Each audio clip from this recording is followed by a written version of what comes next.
Hey y'all, welcome back to Voices of the Body, the podcast. My name is Love Ashley Elaine, and I will be your guide as we journey through the rest of Yoga and the Dark Night of the Soul. Yes, this episode we are tapping into the very last part, which is part 5, Agreement 4, Let Sacred Love Be Your Only Goal.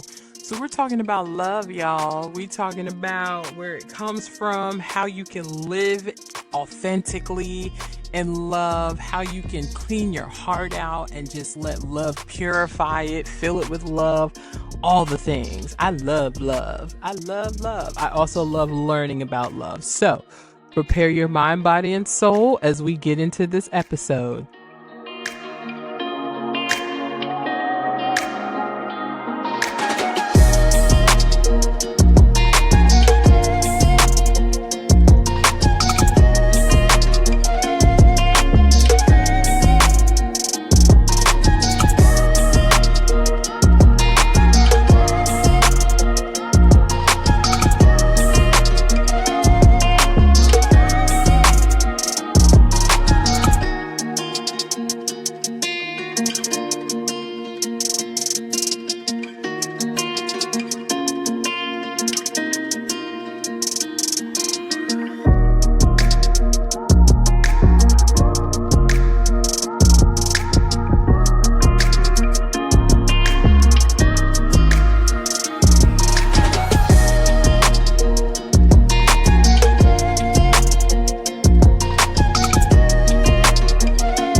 And we are back. So we're going to drop into our heart space. Let's take a nice big inhale and exhale right where you are, right? Allow your body to get comfortable, find a position that will allow you to really come into stillness and just give you space to examine your heart space. And once you're in that comfortable seated position, take another big inhale and exhale.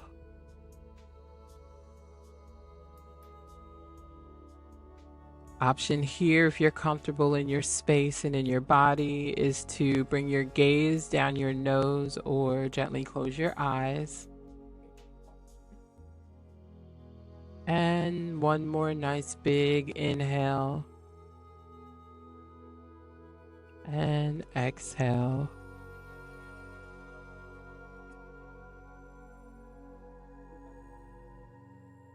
And draw all of your attention, all of your focus, all of your energy towards your heart,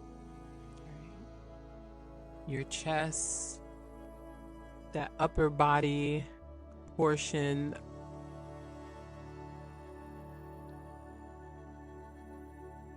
And just allow your awareness to be there, to be present, as we journey through what has scarred our heart that we may still be holding on to.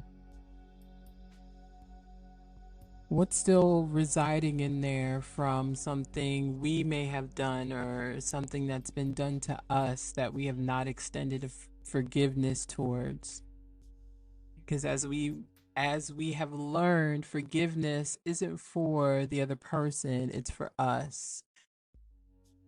right? Learning how to forgive ourselves for not knowing better. We knew what we knew when we knew it, right?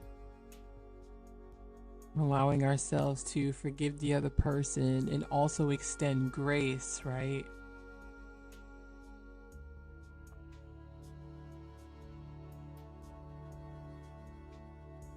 What offenses are still sitting in your heart that need to let go?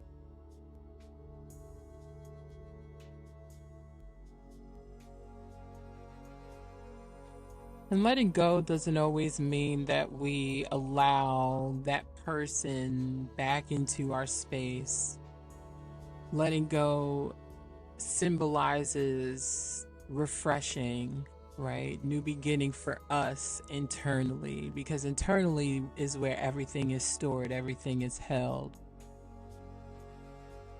It's not even about the other person anymore, right? If we want to take forgiveness and letting go in steps and stages, right? Because growth happens in steps and stages. Whatever offenses may be sitting in our heart, start with just letting them go because you want to be free from it, right? Everything doesn't need to be taken to the grave with us, right? Set yourself free while you're here so that you can live in freedom, so that you can live in purity, so that you can live and lead your life from authentic love, so that the love that you have for yourself can continue to grow and be bold and be gentle and be fun and be bright, and you attract those people around you. Okay? And as you allow yourself to stir that up in your heart, then working through not the forgiveness piece, but that other person comes, right? What kind of love is sitting in your heart? Is it bitter love? Is it agape love? Which agape love means love for people, right? Is it spiteful love? Is it jubilee, right? Are we doing things with joy?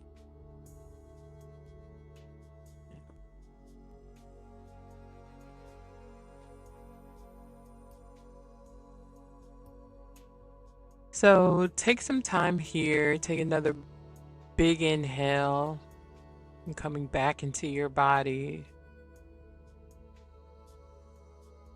And exhale, nice and gentle.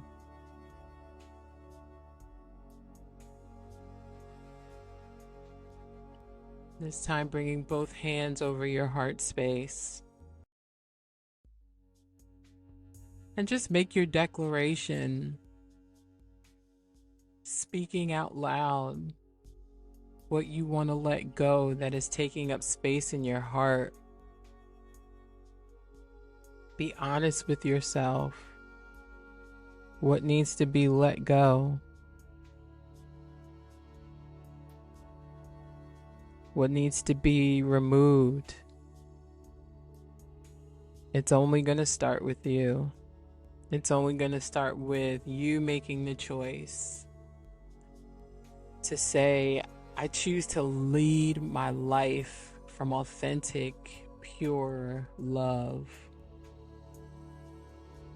And each day you'll be able to ask yourself, am I actually doing this? Have I emptied my heart? And take another big inhale and exhale.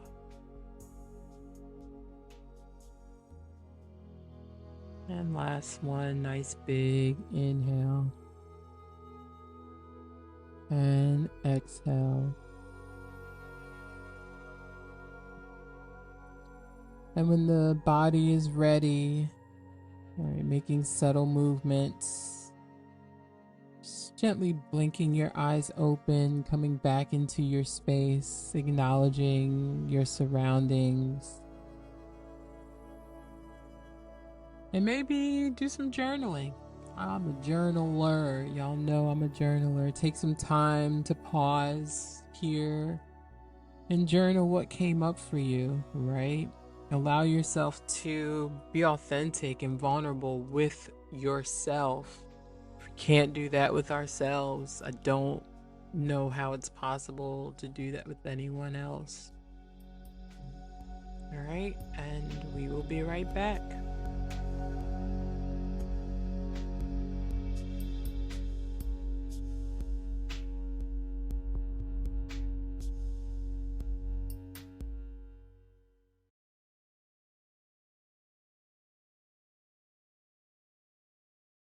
And welcome back to Voices of the Body, the podcast. So, we are in the last part of Yoga and the Dark Night of the Soul. First off, thank y'all for rocking with me and experimenting with this first book club via podcast thing.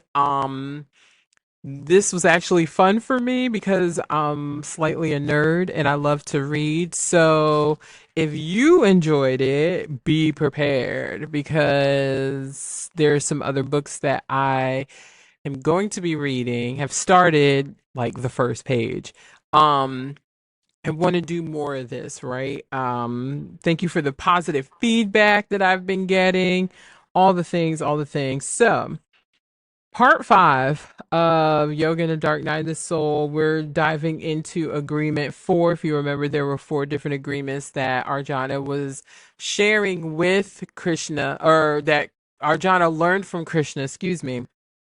And this last one is let sacred love be your only goal, right? So when we start this part of the book, this last part of the book, Arjuna is still not at peace, right? Krishna's been giving him all these gems, all these things. He's learning all these stories, but he's still like bent over in pain and in despair and just still not at ease, not at peace, just still in a state of confusion. Krishna is now teaching him, right, this deeper meaning of yoga, which is bhakti yoga. Bhakti yoga is offering love and it breaks the dark night of that soul, right? It breaks you out of it, which when I think about like some of my experiences, right? And really, this last huge space that I was in that was like, I think, like the icing on the cake for the transformational space that I'm currently in, right? Like journeying in the beginning of. Um, the more I started to declare love for myself, right? Gratitude and love for God, and allowing myself to allowing what was who was naturally like falling away and who was naturally coming in, right? So my who's now my best friend, and listen y'all, it took me a minute for me to even call her that because of my past like friendships and giving that title, right? I've had friends like best friends for 15, 20 years, and I mean, people grow apart, right? We're like learning ourselves, we're learning each other, all of those things, right? But that season that I was last in, like, she just texted me one day, right? We used to work together. She just texted me one day asking me something about yoga for one of her kids. And we just kept talking from there. We just like kept, communicating and all of that. We didn't even really work together. Like her job contracted me for to work with a family that she was also working with. So she was the caseworker and I was the outside contractor coming in, but like we still communicated because she needed to know progress, blah, blah, blah, all that stuff. So yeah, like it just naturally happened, and she's the first person I went on a trip with outside of the country, and I wasn't nervous about it, but I was just like, okay, like how is this gonna go, right? But we went on that trip because we had a similar interest and we were going for a yoga teacher training. So that right there was already like checkmate, right? Like our first outing together, our first date together, was a yoga class, right? That is already a very like uh, interesting space to be in, right? Not a lot of people, family or friends, do I know like that would do that with me, right? Or invite me to a yoga class, right? She knows I teach, but to invite me to the studio she goes to, like it was so I'm like I can talk for days about my friendship with her. But moving through what I was in, right, there was even like a fear of like telling her what was going on with me in that current moment because I didn't want to like bring down the energy. I didn't want to make the space heavy. And it was like, okay, like I know her, but we're still getting to know each other. Can I trust her with my heart? Can I trust her with this side of me, like this ugly part of me, because she knows my work ethic because of how we worked, right? So now it was like a different space that we were traveling into, and something in that moment, like she has this dope ass beanbag thing in her house, and I think it's huge, it's big enough for two people to sit on. I think we were sitting on that, or like we were, and then we were sitting on the couch, and she like had cooked and was giving me like she had made me a plate, whatever, and like afterwards we were just sitting around talking, and something was like, just tell her what's going on with you.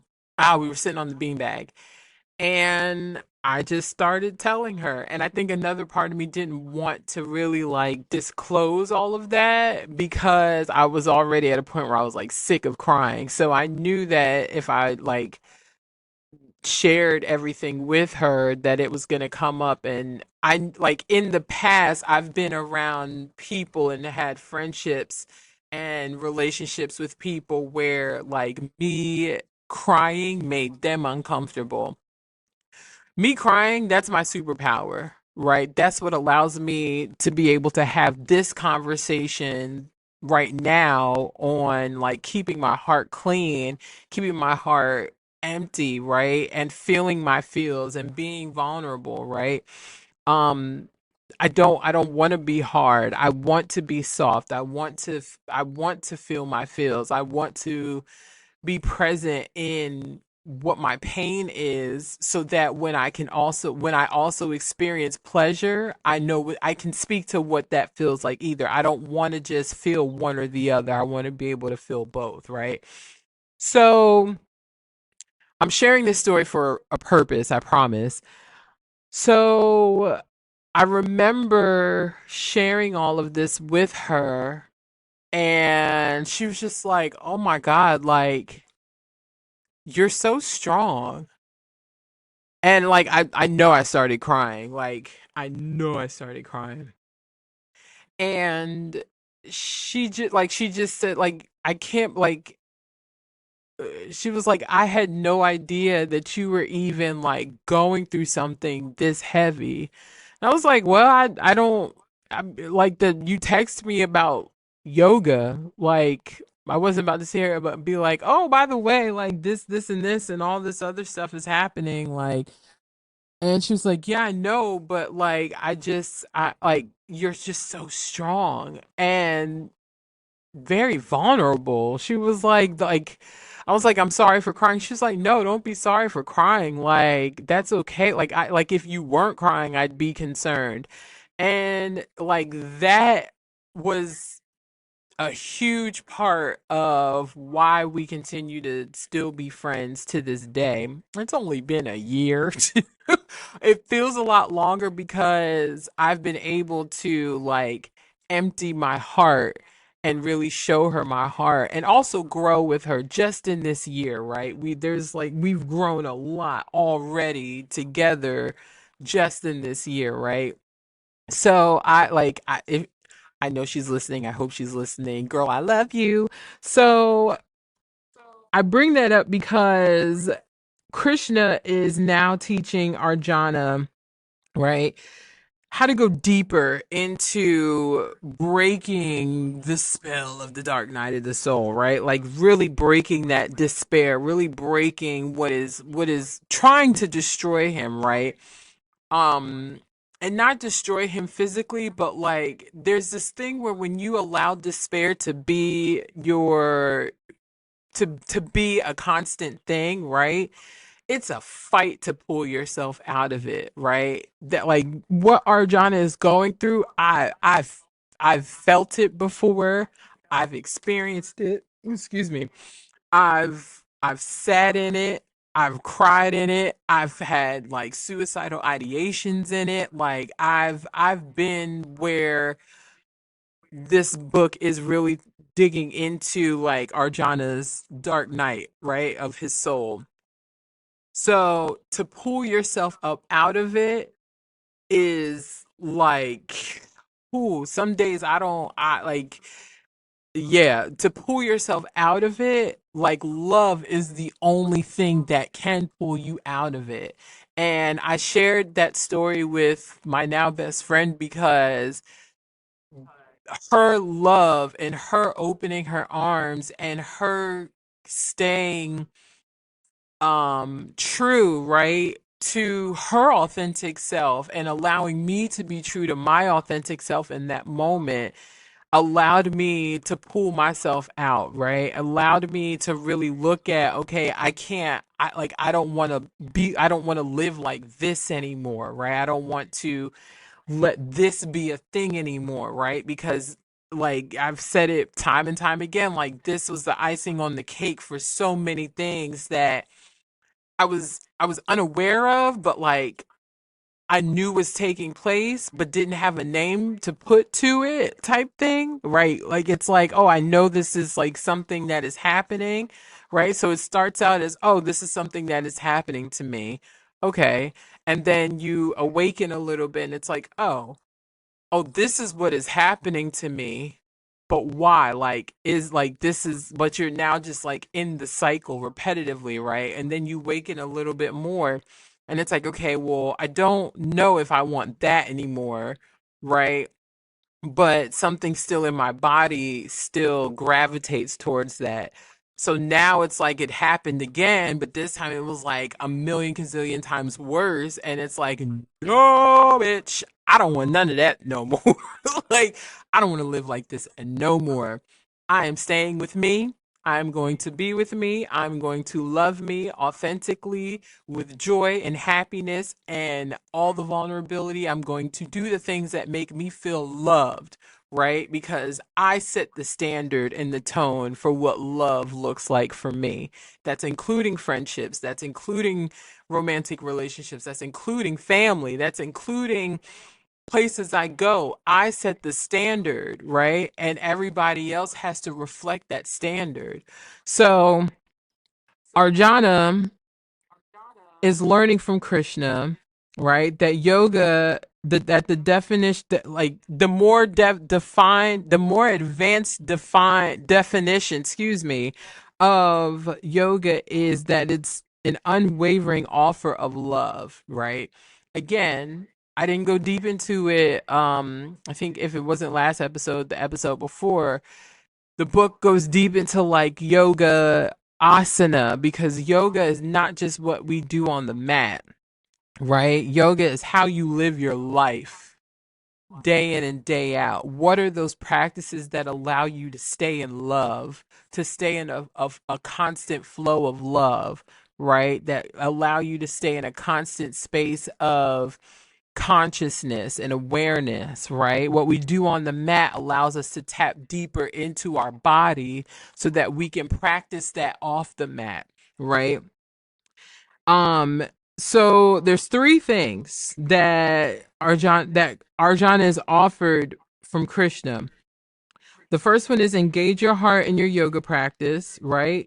Widen your circle is the second one. And the third one is write your story with love and compassion. I like to say rewrite your story with love and compassion because we are the only people that hold the pen to our story, right? So, We're just gonna jump right on in. Um,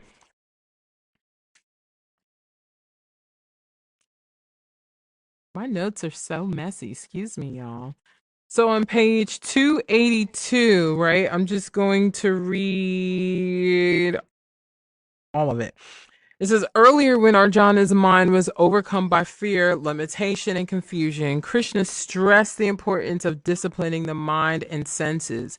Yoga requires control over the restless mind, which can be a challenge, especially in the dark night of the soul, right? So it is very hard to contain and control your thoughts when you're in the midst of this, because that's how deep the despair and confusion is, right?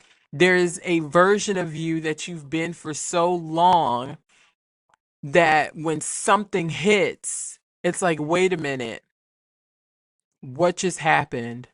Because I just got really confused about who I am and what I've been doing and how I've been living and how I've been loving and who I've been letting in, right? That, like, the despair and the confusion and the lamentation is the death of self, right? Because something so big but so small came through and just like tore your life up. It came in and it said, listen, this is not who you really are. So I need you to go inward, do what you got to do, cry, yell, scream, shout, all of those things, so that you can come out and be exactly who you were designed to be. Ooh, sit with that. Sit with that. It makes me think about people who are like always like, I don't know what my purpose is. I don't know what my purpose is. Have you hit the dark night of your soul? Because in that space, I say it all the time, in that space is where you find the jewels and the gems that lead you into what exactly it is that you're meant to be doing, right? Limitation and despair, like, you can still function day to day with those things. It shows up as bitterness, it shows up as constant complaining, it shows up as constantly being unhappy, it can show up in how you take care of yourself, it shows up in your weight, right? Are you dropping weight really fast, gaining weight really fast? It shows up in your eating habits, it shows up in how you cope, how much you're drinking, right? And this isn't judgment at all. This isn't judgment at all. Cause listen, y'all know I like, listen, I will tell y'all what y'all want to know. I have no shame. I've done some shady shit. I've done some crazy stuff. I've drank, I've smoked. Like, I've popped a pill or two. Like, I've done some stuff. So this is no, like, I can't judge anybody, right? Pots and kettles. Pots and kettles. Like, no one has space to judge, because we all fall short. All fall short every single day. It's growth, it's choice to not want to do that thing anymore, but find something that will help you love on you a little bit more so that you can love authentically a little bit more, right? He goes on to say, yoga requires control over the restless mind, which can be a challenge, especially in Dark Night of the Soul. As Arjuna confesses, the mind is unsteady, Krishna. It is impetuous, powerful, and obdurate, whatever that word is. I think controlling the mind is as difficult as controlling the wind, which is true, right? To try and control your mind is hard, right? Like, why would you abuse yourself in that way? What it is the practice of not believing every thought, but also paying attention to your body when certain thoughts arise that trigger a certain response, right? So you can think something And like, if we believe everything that we think, bro, we'll be out here like crazy, crazy, crazy, right? Like, to believe every single thing that the mind says and does, and like like in my yoga, in my asana classes when I teach, right? I do meditation in the beginning, and the one thing I say is the mind is like a toddler. It wants to show you and tell you all of the things that it did all day yesterday and what it wants to do tomorrow and in the future. Just let every thought pass without judgment. Yet there is that one thought, that one seed that can be planted and align with the rest of the body. Feel into that, right? What does that feel like, right?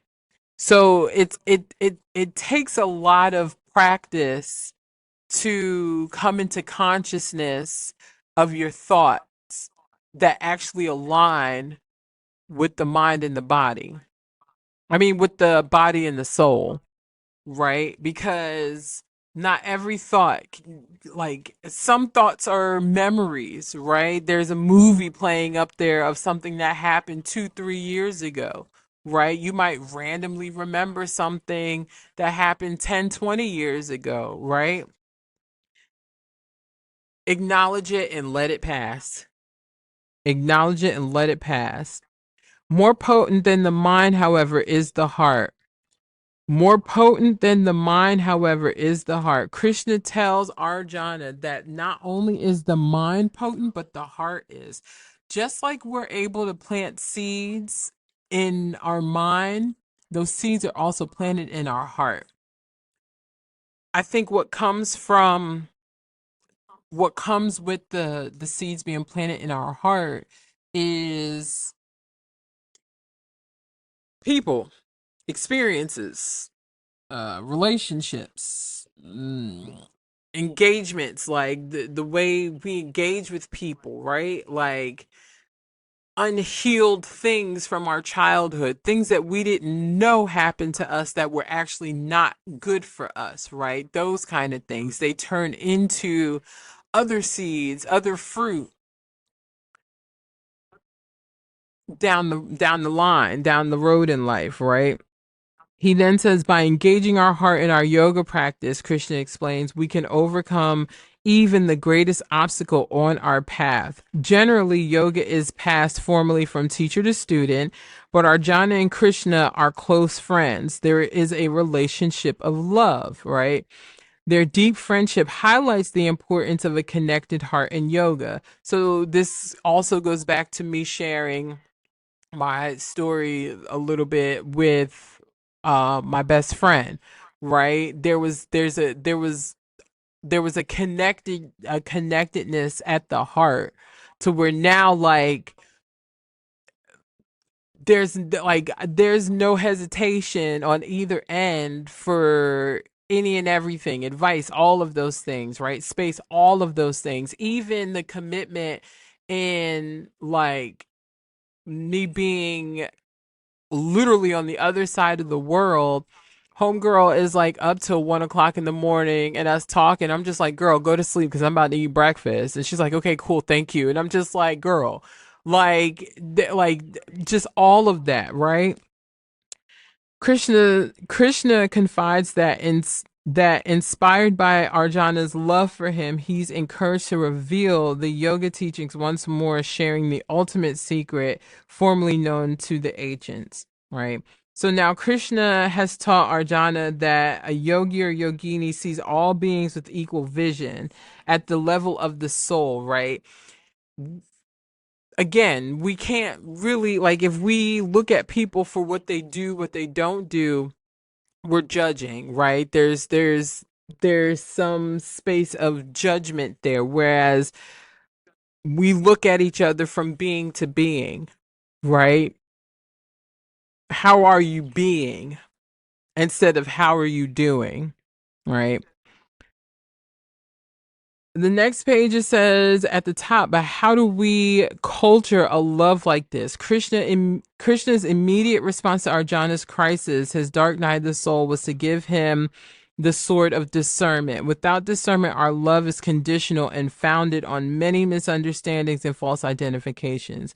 This is because it is love within the limitation of our small human story. We could call it small love. By contrast, sacred love is love that is discerning. In other words, wise love. It's love that is released from the captivity of our small, imprisoning human story, right? So, this again, right? I didn't want to tell her what was going on because I was in this story. I was in this main character role of I'm a victim. This is what happened to me. This is also what happened to me. The trifecta of what happened to me, right? All of these things happen domino effectively, whatever, whatever, whatever. She might judge me because of my story. But then discernment said to me, no, tell her.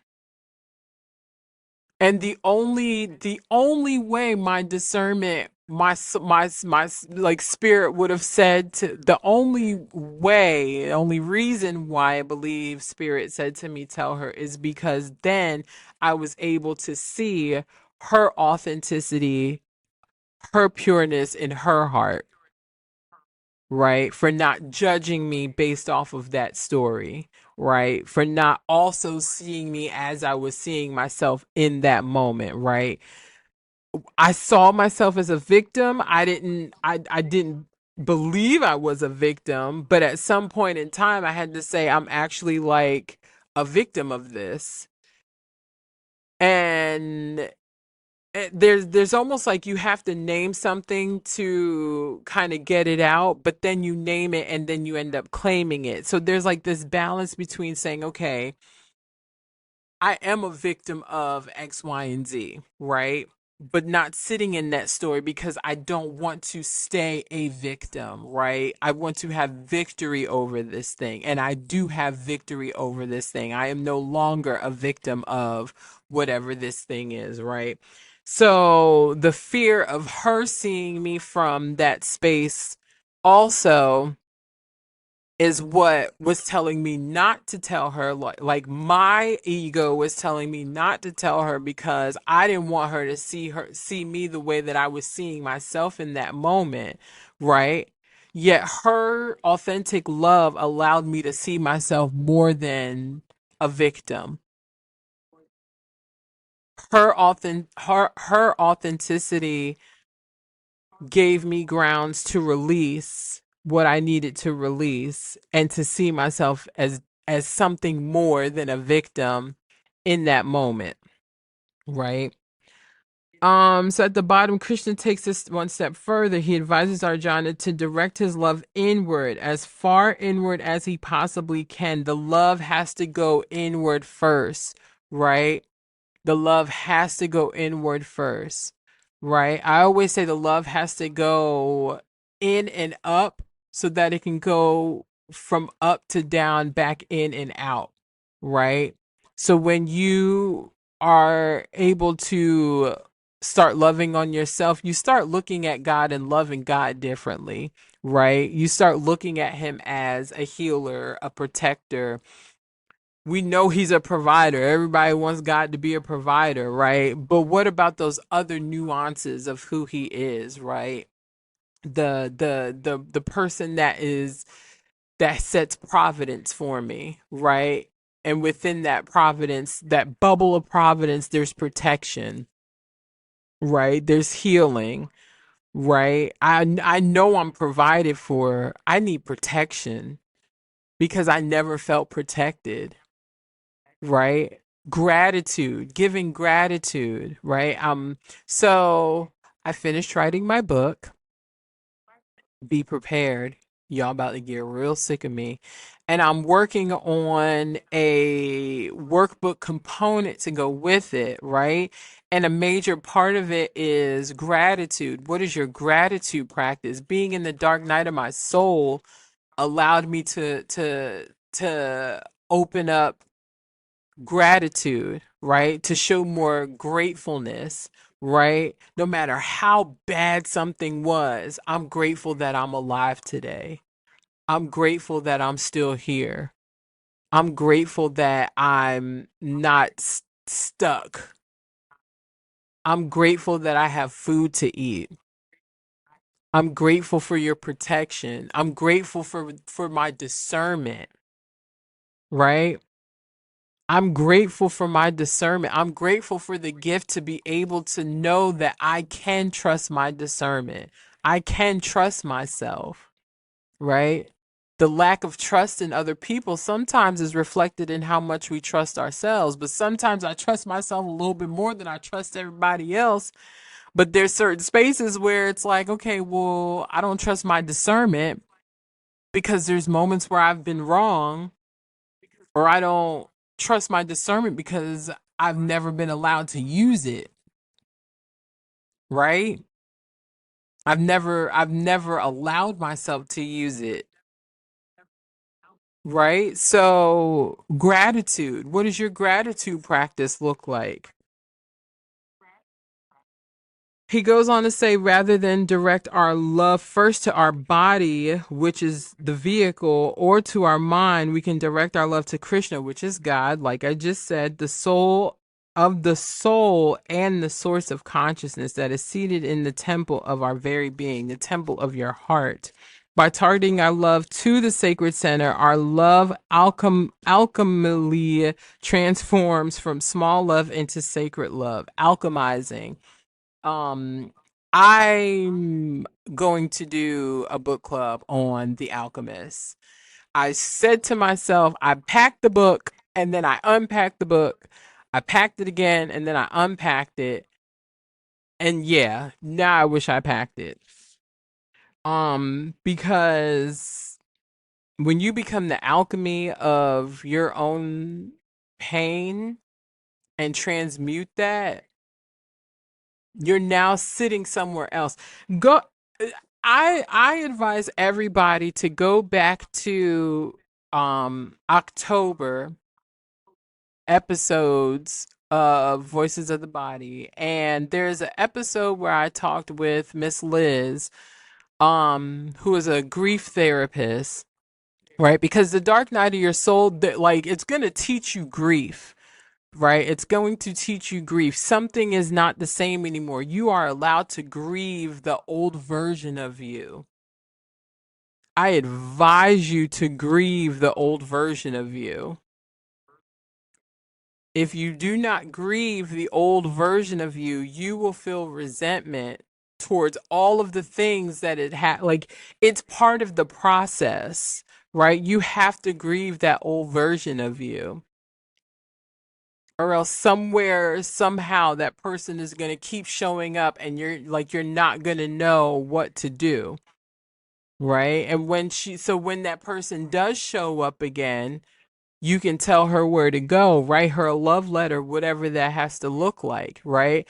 But I advise everybody to go back to that conversation with Miss Liz. Like, I probably will go back to it because it is it was a beautiful conversation on your like being in the dark night of your soul and what that experience looks like and what happens when you come out of it and make the choice to alchemize and transmute your pain, right? She said something that was so profound, where now like you're sitting with God, like you're not above anybody, but you have a different viewpoint and a different connection with him, to where you can spot something different that somebody else may not be able to see, because you're that much more tapped in and attuned and conscious and aware, right? So I like tap into that episode if you haven't, if you need to go back. Like it was definitely relatable to us going through this book. Um, so on page 285, he's talking about the GPS of the mind, right? He goes on to say, ultimately, all forms of yoga are meant to help us cultivate love and compassion. If our yoga is taking us not closer to, but further away from love and compassion, then it has lost its way. If our practice is hardening our heart, it is not yoga. In Arjana's Dark Knight experience, his thoughts and decisions are at first guided by grief, pity, and shame. His mind's GPS system, right? Grief, pity, and shame.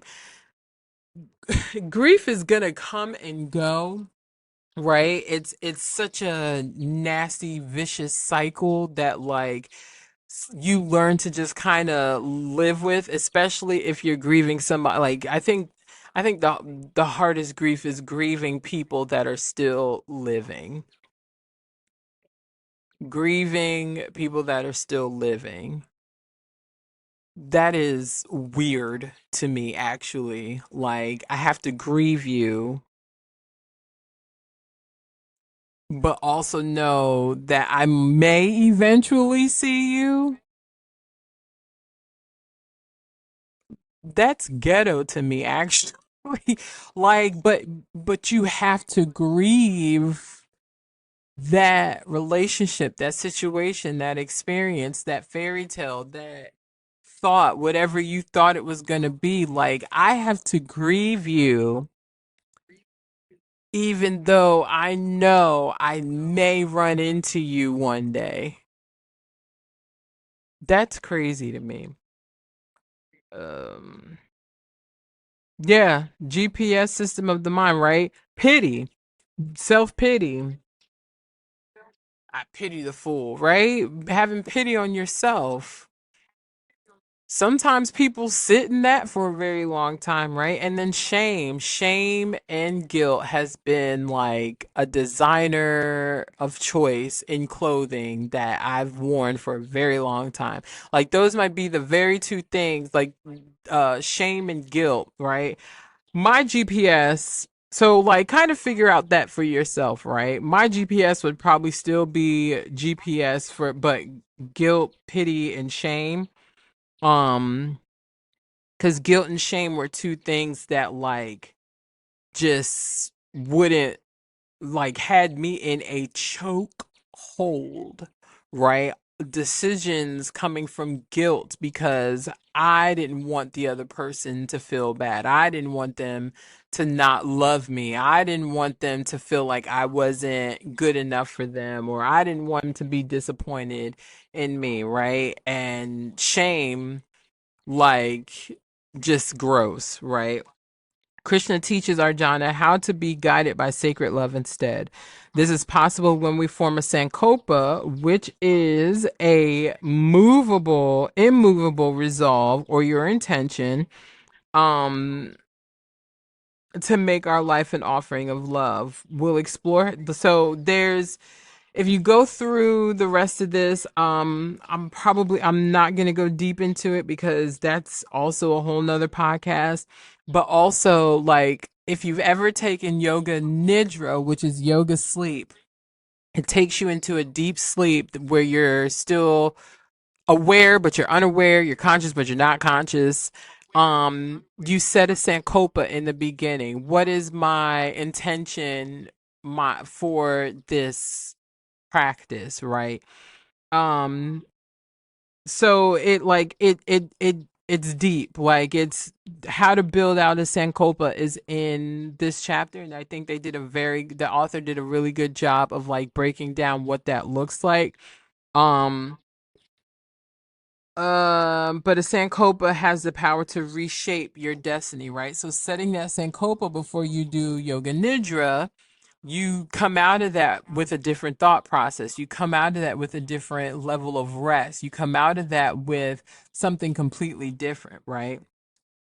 So on page 286, At the top, it says sacred love is an unlimited state of being, and the practice of offering love can make every moment fulfilling. As Krishna confides, this yoga is joyfully practiced and is limitless.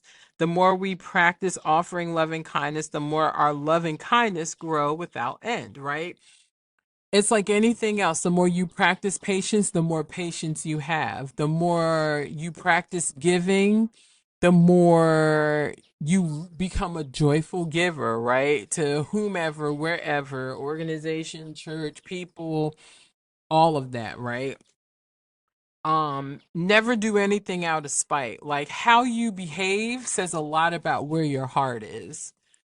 How you behave says a lot about where your heart is. How you behave says a lot about where your heart is, right? The more our love and kindness grow without end, our every effort and our every breath can be an act of love, a sacred engagement that is deeply satisfying for us and deeply satisfying for everyone we touch in our life. So the first part of this is engage your heart in your yoga practice. Right. So at the top of page 291, um, it says, faced with life's tribulations and challenges, our heart can become harder or softer.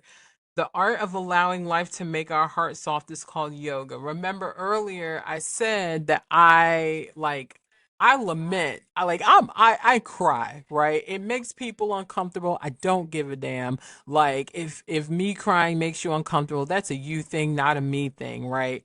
That has but I had to learn that, right? I had to learn that. There's a lot of times where I would apologize for crying, but it's like, no, this is how I empty myself. This is how I empty my heart. This is how I let go because I want to stay soft. I want to stay pure. I want to stay authentic. I want to stay in joy. I want to stay in happiness. I don't want to be hard.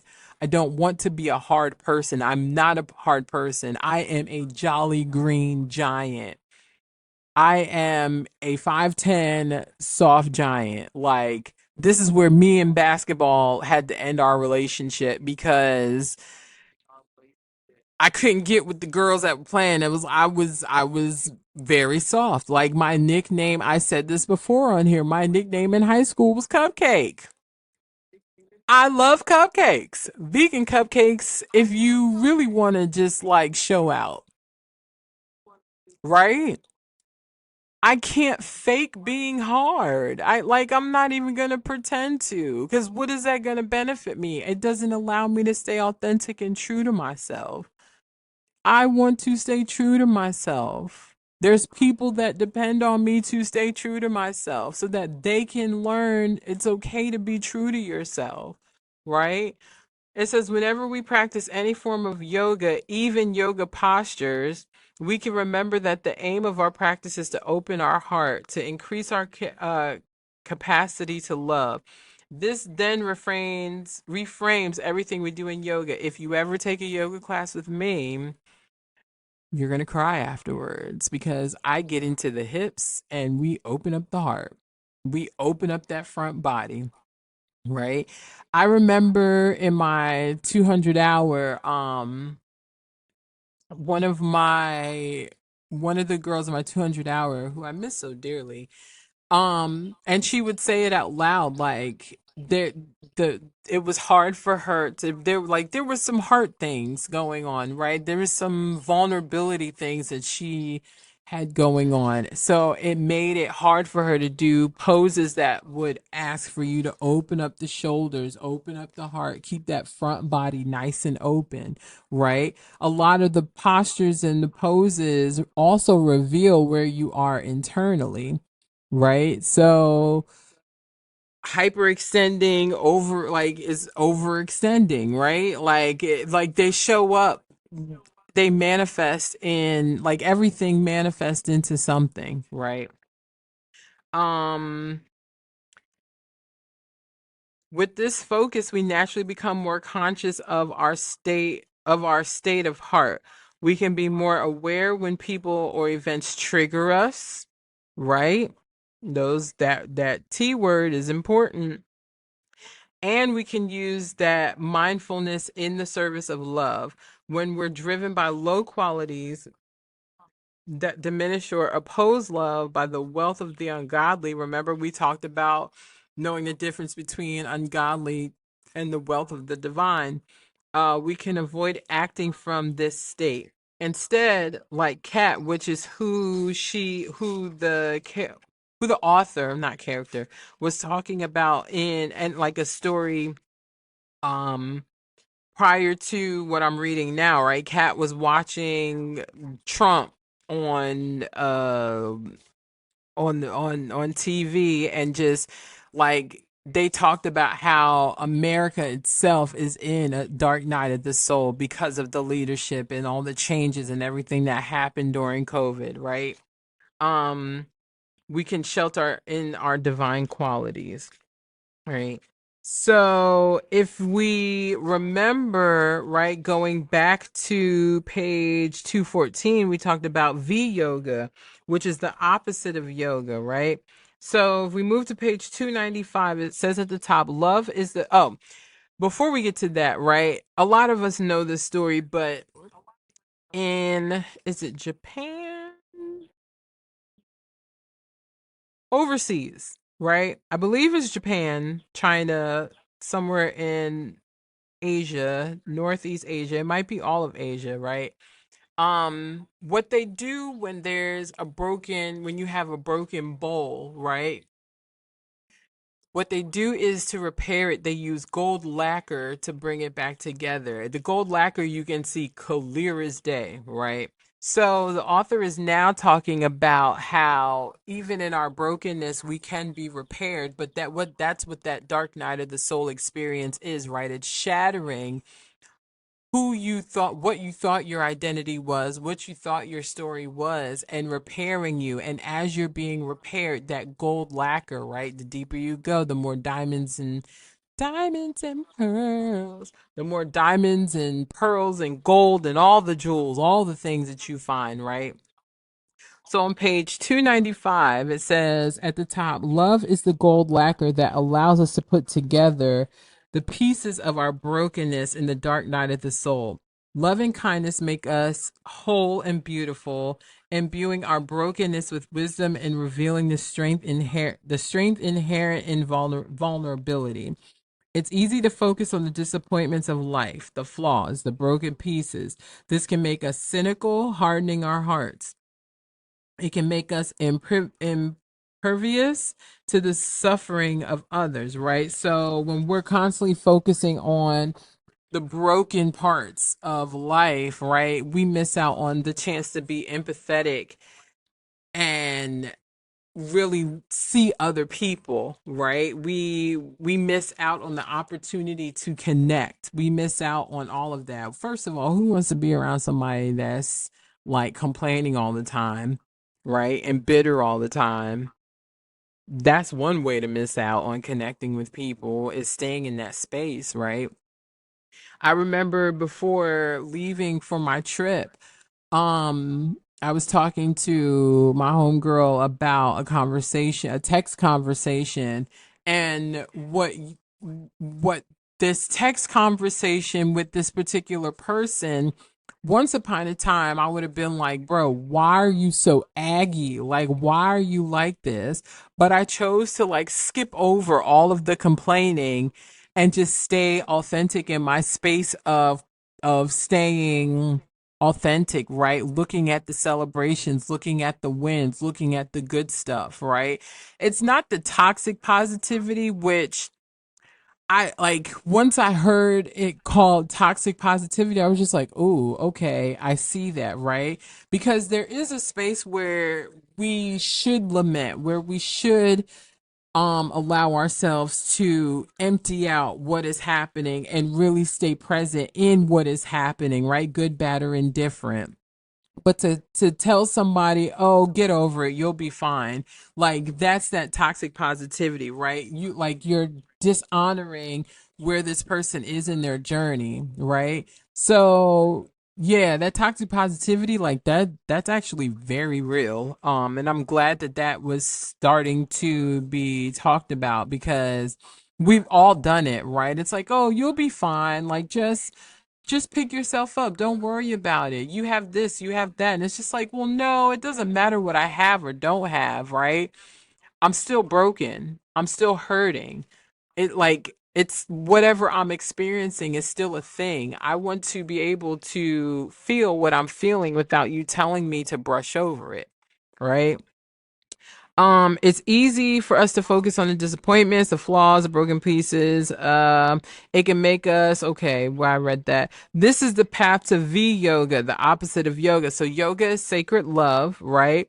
But when we focus on the disappointments and the flaws of life, we stay in the opposite side of yoga, which is V yoga, right? Think about that yin and the yang.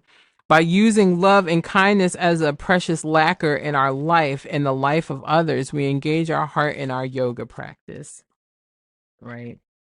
Um, right. Your heart shows up in everything that you do, whether you know it or not, right? Like I said before, your behaviors show your heart, right? Your behaviors show where you're leading from.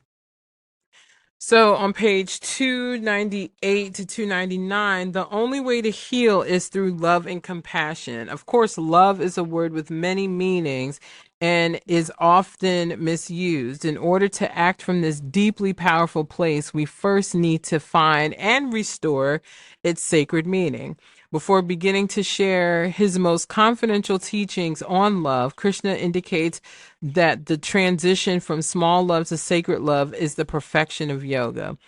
A physical exercise alone, yoga can't help us in our own dark night or in our societal dark night.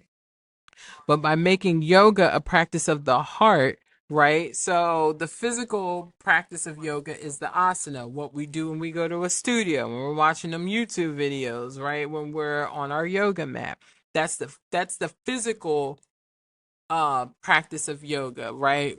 Becoming aware of our body, our breath, how something is showing up, what we're feeling, right? Attuning to our body, right? But making it a practice of the heart, lament and release and move on, right? Release and let go, right? Really allowing yourself to be aware and conscious of what is sitting in your heart and how to keep love in your heart and lead with that. Um, but by making yoga a practice of the heart, we not only illuminate our own darkness, but light up the dark corners of our environment too. The dark night of the soul can help us become deeply compassionate both to ourselves and others. You do gain a new level of empathy, right? Because there's you wouldn't wish that on anybody. Yet you kind of wish it on people because you want them to be their full, divine, authentic self, right? So there's this like weird dance between I see you, but then it's like I want you to see you, right? I want you to see what is sitting in you that you haven't even unlocked yet. But I also see what you're wearing, right? I also see what you've been carrying, right?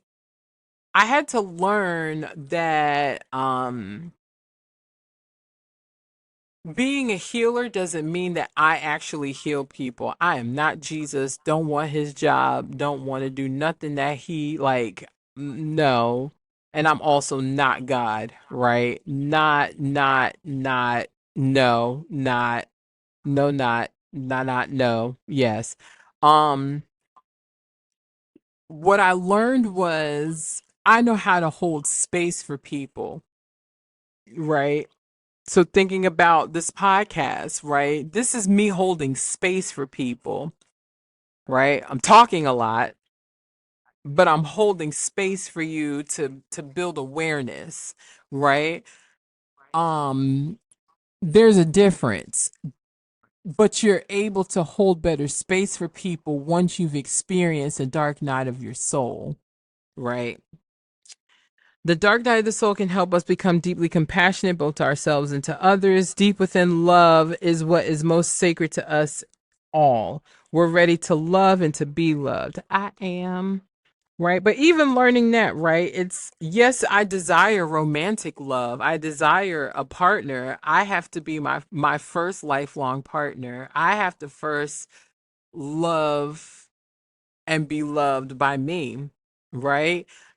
I also had to learn that I acknowledge that I am loved, right? That there's people that love me authentically, and it's not because of what I do. It's not because of what I do, girl. It's not because of this podcast. It's not because I teach yoga. It's not because I can do X, Y. Like, it's not because of any of those things. It's because I am just authentically me. And that has been hard to know that I can be loved for just being me. I don't have to do anything to prove that I'm worthy of love. I can just be and be loved for that. GTOF. What in the world? That was a game changer for me. But then the added bonus was that I was believed in, right? So I was loved just off the strength of me being me.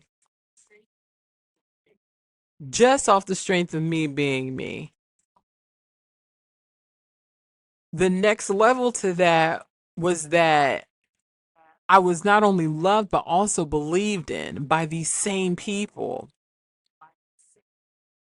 That they didn't see the things that I went through and use that against me as a weapon or as, girl, you just a failure. Sit with that, right? Sit with that for a minute. Where have you been? Like, I know where I've been.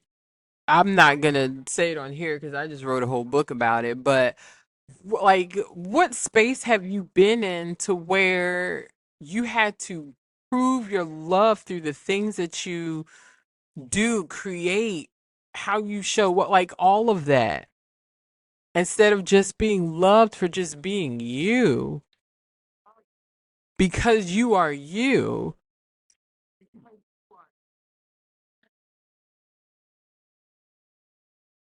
Wild. How are you being, not how are you doing? I'm gonna start saying that. How you be? How you be, cuz? Please forgive me, y'all. I'm exhausted. I'm not I'm tired today. I'm very tired today. Um, so where was I? Oh, we're ready to love and be loved. Love is our natural inclination, the calling of the soul. Nothing less will satisfy or nurture us. And I had to like you can't you can't settle, right? But I also think you when you start learning what love like looks like for you in your life, then you start attracting that. Like, so we attract what love we believe we deserve, right? We just don't always look at how we are loving ourselves and why we attracted that love, right?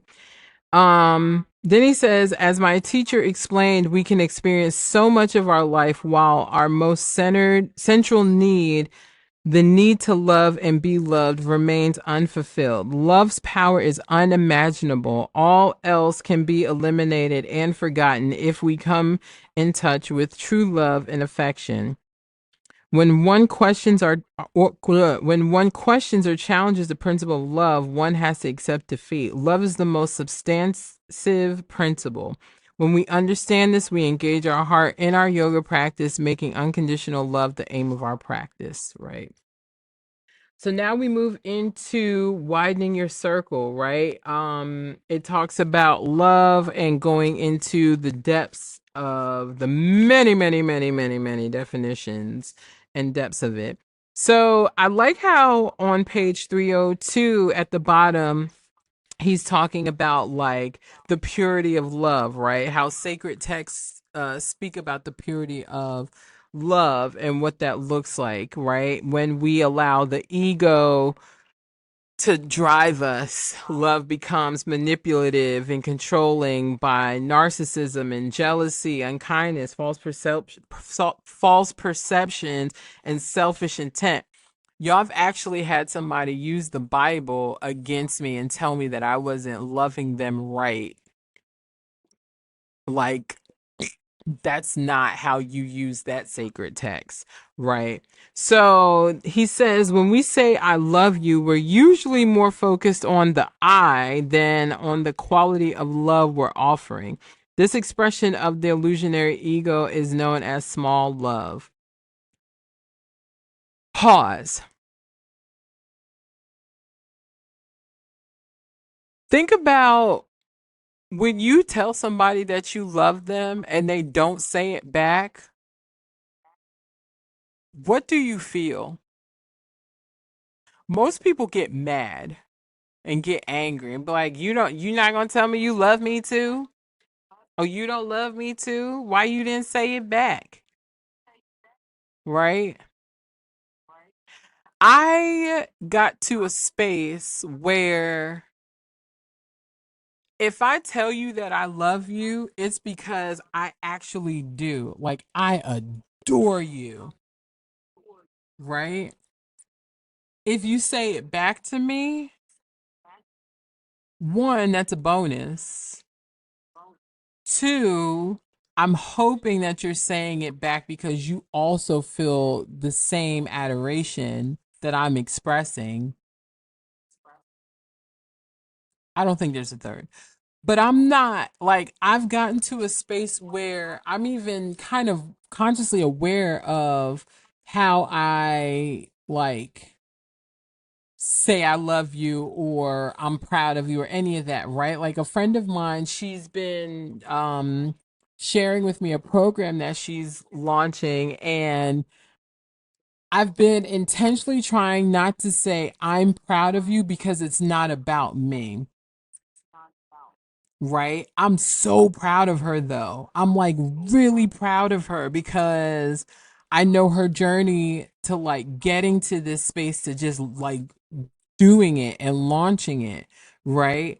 But I intentionally tried to say how, like every time I would like we would text back and forth or she would send me something new about the program, I would I would take my time to not take too much time, but like I would in that moment say to myself, how do I let her know that I'm proud of her and affirm her without saying I, because it's not about me. Even though I know I'm so proud of her, right? But how do I convey that message without um without saying I'm so proud of you. I knew you can do it, right? Because I needed her to know that she can do it. So I would say to her, "Girl, you are your own superpower."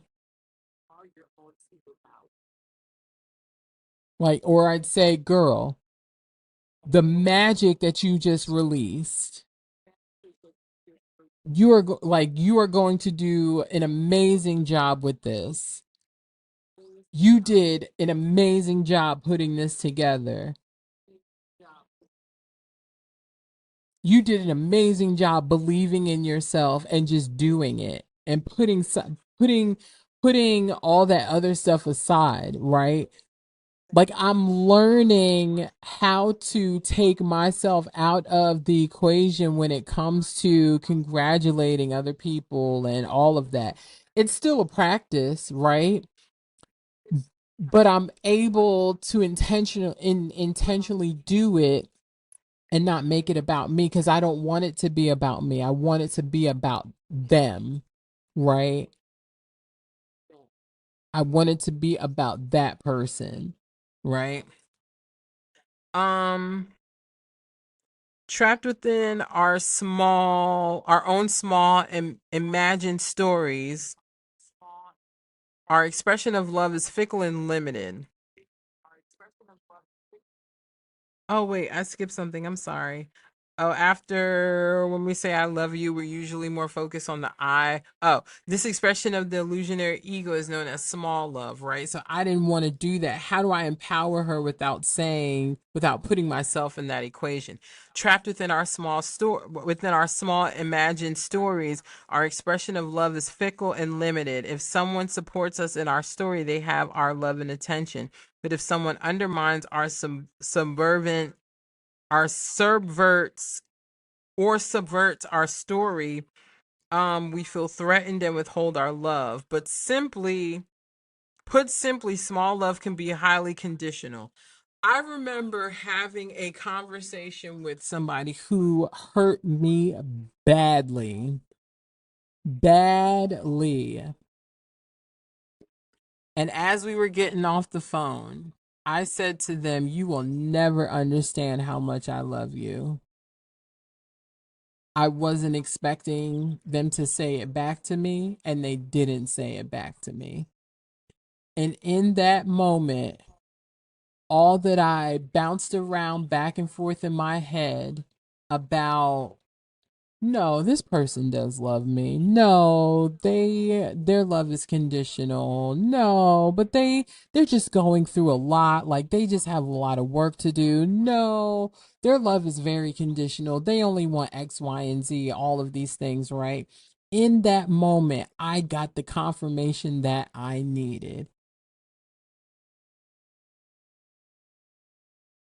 because this was the person that I also was able to learn how to say how much I love you without expecting you to say it back. It was a bonus for you to say it back. And now I'm happy that they didn't say it back, because it wasn't real. It was conditional. It was very conditional. Did it hurt? It stung a little bit, right? Maybe it stung my ego a little bit. Maybe it stung my heart a little bit. Who knows? But in that moment, I was able to, like, it plays in my head sometimes. I'm just like, it was very conditional. It was very conditional. And that's okay. And that's okay, because I don't deserve conditional love from anybody. Anybody. My clients, people I work with, people come to my class. Sure. The condition is I give you a service and you pay me. That's the condition, right? You probably love me for the offering, right? The service that I provided, and I love you because you paid me for the service, right? There's a condition. But other than that, no. No. In small love, we often believe our love depends first on finding the right person to love. Packaging ourselves as a commodity, we try to enhance our own value by making ourselves more attractive. We then look for someone who represents a good exchange in the relationship marketplace. In small love, we also don't truly see the person we claim to love at the level of the soul.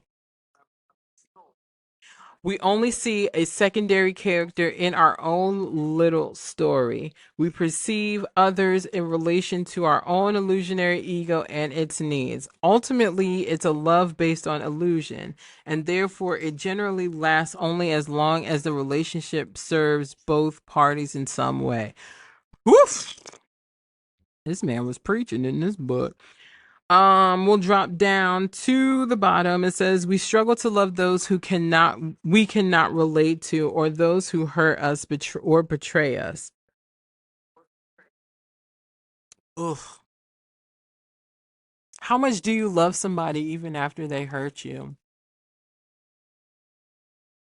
Right. So let's sit there, right? When we're betrayed, when we're hurt, right? That does something to our heart, right?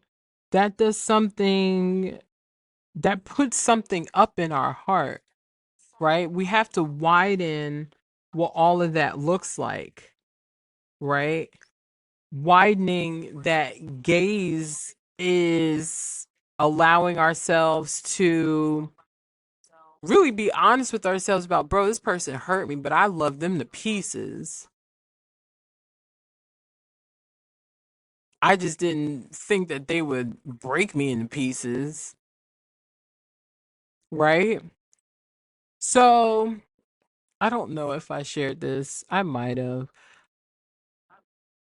The level of forgiveness that I have extended to, well, now it's not just one person, it's a particular set of people, right?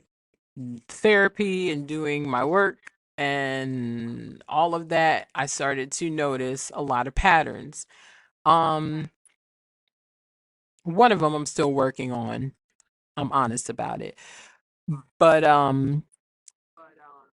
also tapping back into the episode on forgiveness that I did with Jasmine in season 1 and the very last episode. I may have said it there, but when we talk about love, right? In the meditation I mentioned agape love, right? Agape love is um God's love, the love for people, right? And then you have eros love, which is that romantic relational love, right? Um then there's more versions of love, but I'm just sitting with those two for a particular reason. Then so this particular person, because I'm trying to understand parental love at this big age. So that's a different story for a different day for a different episode. Um ooh, that will definitely be episode. But this particular love that I have for this person, right? The work it took me to, when I finally got to a place in the work that I was doing, right, to forgive this person, because it was a daily practice. Forgiveness is a daily practice. Surrendering, gratitude, and forgiveness are daily practices. I'm going to say it again. Surrendering, gratitude, and forgiveness are daily practices. Daily practices. Because today you say you forgive somebody and they'll go do some dumb shit tomorrow or say something crazy out their neck tomorrow, right? So, uh, explaining how I was able to forgive this person so quickly was because of how much I love them and was able to once surrender them back to God, right? Which also allowed me to move the love that I have for them back to agape love, right? And that's a daily practice, right? Because there's days where I'm still in eros love for this person, right? But I don't want to be there anymore because they don't deserve that version of me and I don't deserve what shows up in that space with them, right? So because God loves all of us, I surrender this person daily and will have surrendered this person daily and have moved this person to agape love because they still deserve love, right? I can't even say that friendship love from me is a thing that's available right now because it's not. I'm just being very honest about that. But they deserve, it's too late. This person deserves love from God. Every person deserves God's love. every person should want God's love, right? They're entitled to that. They're no longer entitled to Eros love from me, but they are entitled to agape love, which is that I don't even want to, I mean, it's brother and sister in the kingdom type love, right? But it's the love that God gives. You deserve that love from me. You don't deserve anything more than that. Period. Moving on. So now we're moving into number 3, where we talk about. Oh, I skipped over a part on page 317, right? So m- I'm actually glad that I shared that story because it moves me right into intimate relationship with God. That's also what helped me move my love around for this person, right? Because I was building my relationship even more with God, right? Gratitude. Again, gratitude, forgiveness, and surrendering is a daily practice, right? So at the bottom of page 317, in Bhakti Yoga, we offer our heart to Krishna, which is God. This is the most mystical of traditions. Bhakti is nurtured through a very personal and intimate relationship with the divine, just like the relationship of love between Arjuna and Krishna. People tell me a lot that I'm like, I'm good with God. Like, I'm like, they're like, God loves you a lot. And I'm just like, yeah, he does. Touch not my anointed and do my servant no harm. Listen, God loves me and I love him. Like, we out here. We out here. Then at the bottom it says, to develop such an intimate union with the soul of the universe through sacred love is the aim of Bhakti Yoga, the yoga of offering love. The ancient mystical text says Krishna can't be seen with the material eye or understood with the material mind. His very form is composed of love, right? And therefore he remains invisible invisible to a heart hardened by violence and devoid of love. So God is love, and love shows up in people. And how you show love is how you show up. There you go. Those who practice the yoga of offering love are able to see the beautiful form of God in the core of their heart through the eyes of love. That form becomes visible to them, reflected on the mirror of their pure heart. But take great care, be warned. Once someone glimpses Krishna, even for a moment, they lose all attraction for the ordinary things of this world. They appear to her as valueless as broken pieces of glass. Right. So this, when I read this, this made me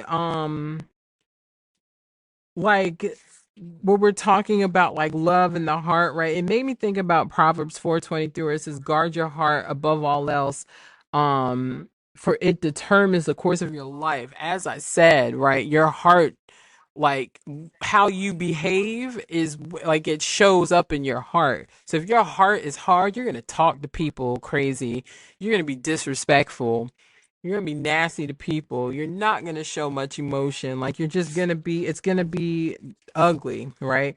And then moving into the last little tidbit of this, it is write your story with love and compassion on page 321. On the dark night of the soul, our life story is shattered. This opens an opportunity to rewrite our story. This time consciously, right? That's why I said rewrite, using the highest design principle. The highest design principle, love and compassion. What if we could make our entire life an expression of love and service? What if we could write our story out of sacred love rather than out of fear, ego, neediness, and attachment, right? Writing our story with love is an art, and like the mastery of any art, it requires practice.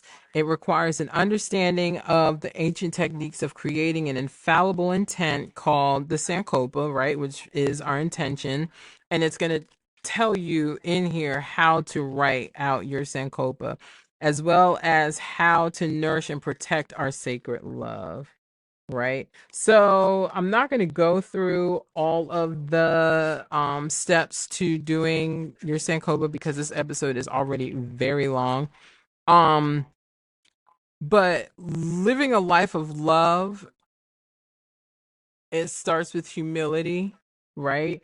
We we talk about how Krishna, his original Sankofa was in despair, right? And then we learn what is that on page 329, right at the beginning of the Bhagavad Gita, Arjuna is lost and confused, but by the end of Krishna's yoga teaching, Arjuna finds his Sankopa and is now willing to face the battlefield.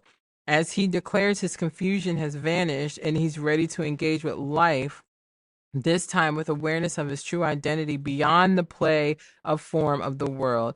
He says, "My confusion is destroyed, and by your grace I have regained memory, O infallible one. I'm firmly resolved, with doubts dispelled, and I'm ready to act accordingly to your words." Right? So his original Sankopa was confusion, right? And once he was able to regain that, it was no longer that, right? So it proposes, what's your story, right? It's the whole point of me starting this podcast was getting people to tell their stories, right? And growing from that, living and loving from that space, right?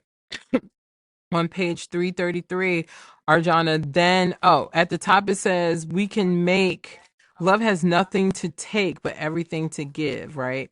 Then I love that so much. Oh, I love I love that at the bottom of 332, love has nothing to take, but everything to give. Everything to give. Then on page 333, it says, we can make everything we do an expression of love and affection. This is known as continuous practice. Rather than being something we reserve for our yoga mat only, yoga now becomes our life practice. One of the most surprising questions Arjuna asks Krishna in the Bhagavad Gita is, what is knowledge, right? Who have you ever asked that question? Like, what is knowledge? Arjuna has a sense that real knowledge is not about storing ideas and information in our mind. After all, Arjuna has learned so much from wise elders and sages. But on the battlefield, he finds himself utterly lost and confused. So, what does it mean to actually know, right? I love Krishna's response. He says, humility, absence of deceit, nonviolence, tolerance, and simplicity is knowledge. All else is the absence of knowledge. So when you do things with humility, without deceit, you move in a non-volatile way, you have tolerance, and you do things in a simplistic way, which I believe simplicity is clarity, right? You have knowledge, you have understanding, right? If the information we hold doesn't create transformation within, if it doesn't elevate us, it's simply another manifestation of folly or the absence of knowledge. I'm ending right there. I'm going to say that one more time. If the information we hold does not create transformation within, if it doesn't elevate us, it's simply another manifestation of folly or the absence of knowledge, right? So as you go on your journey, right, whether you're saying yes to healing, yes to digging up some stuff, you're in the middle of your dark night of the soul, the things that you learn, the things that you take in, allow them to transform you, right? Which means you have to be very mindful of what you're taking in, right? When you're putting out, when you're releasing things from your heart, you have to be mindful of who's speaking into you. I always say the gates of the body, who's speaking into you, what you're reading, what you're watching, what you're listening to, right? Where you're going. who you're around, all of those things, because you're raw. Like, you're really raw in that space. So to empty the heart is to be mindful of what you're filling it back in with, right? So this book is magical, y'all. I love this book so much. So much. It's done such a... I'm grateful that I've had the space to actually like dig deep into it while I'm out here. So yeah, I hope this episode has blessed y'all. I hope reading this book has blessed y'all. I hope you've been able to learn a lot, investigate, bring awareness to all of it, all the things. This book is really, really good, really good. Yeah. All right. I love y'all for free. Until next time.